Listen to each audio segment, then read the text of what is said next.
Number 1۔ تو ناظرین، news 18 میں آپ کا خیر مقدم کرتے ہیں۔ آپ دیکھ رہے ہیں سال کا بہترین Urdu news channel news 18 Urdu.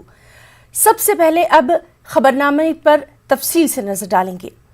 بڑی خبر، چھتیس گڑھ کے بیجاپور میں نکسلیوں اور جوانوں کے بیچ مڈبھیڑ میں 5 جوان شہید ہو گئے ہیں، جبکہ 18 جوان لاپتہ ہیں۔ 31 جوان زخمی ہیں، جس میں سے 7 جوانوں کی حالت نازک بتائی جا رہی ہے۔